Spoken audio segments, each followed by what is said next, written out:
Ever wonder how a man can rise from the slums of Brooklyn to the pinnacle of Chicago's underworld, only to fall into the abyss of imprisonment and ill health? That man is Al Capone.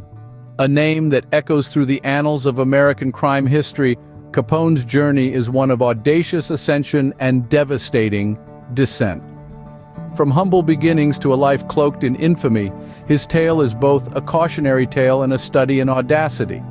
Join us as we unravel the life of Al Capone, one of the most notorious gangsters in American history.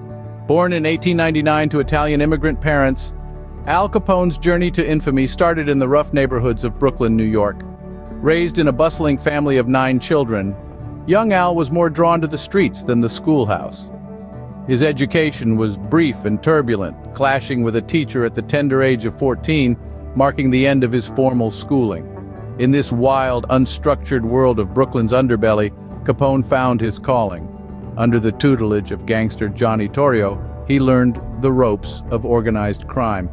Torrio's influence was pivotal, instilling in Capone a respect for the organizational structure and the power of discretion. The allure of easy money, power, and respect were irresistible to a young, ambitious Capone. He was willing to climb the ladder of crime, no matter the cost. This was the world that forged Al Capone, the man who would become one of America's most notorious gangsters. The seeds of Capone's criminal empire were sown in these early years, setting the stage for his rise to power. The 1920s roared with the sound of jazz, the glitz of flapper culture, and the clandestine dealings of the prohibition-era. For Capone, this decade marked his meteoric rise to the top of Chicago's underworld.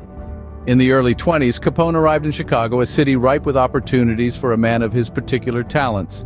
He started as a humble bouncer in a brothel, but his ambition was larger than the dingy rooms and grimy hallways of his employment. Slowly but surely, Capone began climbing the ladder of Chicago's criminal organizations.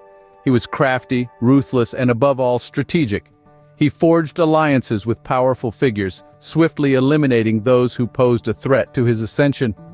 When his boss, Johnny Torrio, retired in the mid-20s, Capone seized the opportunity. He rose to the helm of the Chicago Outfit, an organized crime syndicate that controlled illegal activities such as bootlegging, gambling, and prostitution throughout the city.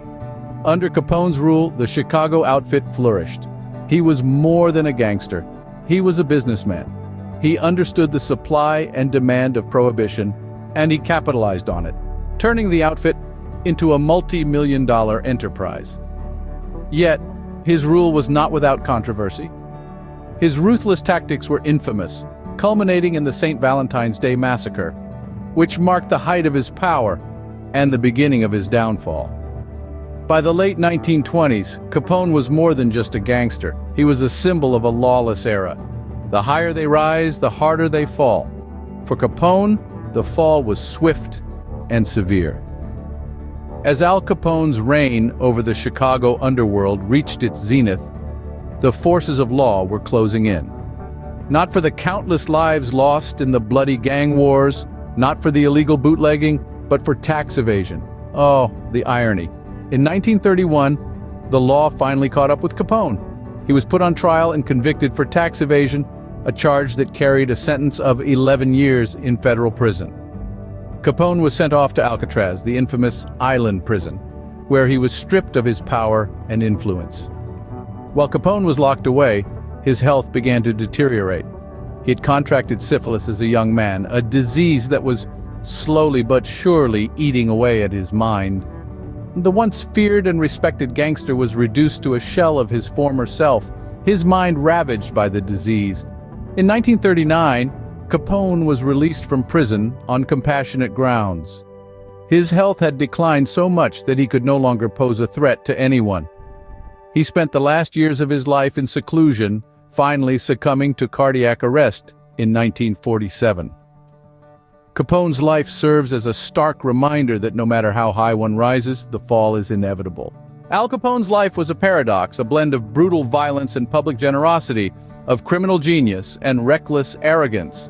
His legacy is as complex as the man himself, woven into the fabric of American history. He's immortalized in popular culture, his name echoing as the embodiment of audacious lawlessness. Yet his tale serves as a cautionary reminder of the perilous path of crime. Al Capone, a name synonymous with crime and corruption, remains an enigma, a stark reminder of a darker side of the American dream.